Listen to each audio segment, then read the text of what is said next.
Facebook live ಬರಬೇಕಂತರ ಏನ ವಿಷಯ ಅಂತಂದ್ರೆ ಇವತ್ತ ಮಾಜಿ ಶಾಸಕರಾದಂತ ಶ್ರೀ ರಾಜಶೇಖರ್ ಪಾಟೀಲ್ ಅವರು ಏನಿಗೊತ್ತ ನಮ್ಮ ಭಾರತೀಯ ಜನತಾ ಪಕ್ಷದ ಮುಖಂಡರ ಮನೆ ಬಾಗಿಲಿಗೆ ಹೋಗಿ ನನ್ನನ್ನು ಭಾರತೀಯ ಜನತಾ ಪಕ್ಷದ ಲೋಕಸಭೆಯ ಅಭ್ಯರ್ಥಿಯನ್ನೇ ಮಾಡ್ರಂತ ಅವ್ರ ಮನೆ ಬಾಗಿಲಿಗೆ ಹೋಗಿ ತಟ್ಟಿ ಇವತ್ತು ಕೇಳ್ತಾ ಇದ್ದಾರ.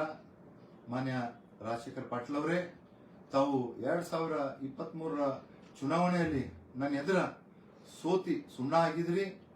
ಕಾಂಗ್ರೆಸ್ ಪಕ್ಷದಿಂದ ಇವತ್ತ ನಮ್ಮ ಭಾರತೀಯ ಜನತಾ ಪಕ್ಷದ ಮುಖಂಡಗಳಿಗೆ ಮನೆಗೆ ಹೋಗಿ ತಾವು ಟಿಕೆಟ್ ಕೇಳೋದು ಎಷ್ಟರ ಮಟ್ಟಿಗೆ ಸರಿ ಇದೆ?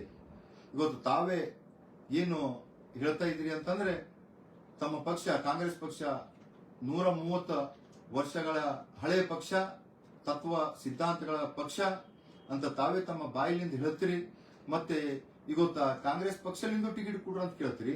ಮತ್ತೆ ಇವತ್ತು ಭಾರತೀಯ ಜನತಾ ಪಕ್ಷದ ನಮ್ಮ ಮುಖಂಡಗಳೆಲ್ಲ ಮನೆ ಮನೆಗೆ ಹೋಗಿ ಟಿಕೆಟ್ ಕೊಡ್ರಂತ ಕೇಳ್ತೀರಿ.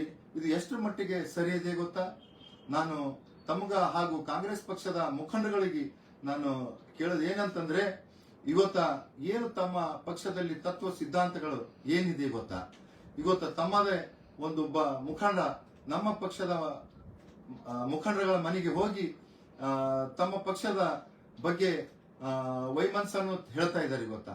ಇಲ್ಲ, ನನಗ ಕಾಂಗ್ರೆಸ್ ಪಕ್ಷ ನನಗೆ ಅನ್ಯಾಯ ಮಾಡಿದೆ, ನನಗೆ ಅದು ಮಾಡಿದೆ ಅಂತ ಏನ ತತ್ವ ಸಿದ್ಧಾಂತಗಳಿದೆ ಗೊತ್ತಾ?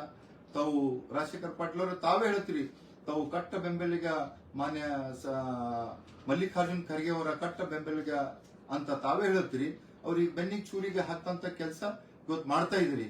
ಇದು ಕಾಂಗ್ರೆಸ್ ಪಕ್ಷದ ಮುಖಂಡರುಗಳು ಇದರ ಬಗ್ಗೆ ಅವರಿಗೆ ಕೇಳ್ಬೇಕಂತ ನಾನು ಹೇಳ್ತೀನಿ ಗೊತ್ತಾ?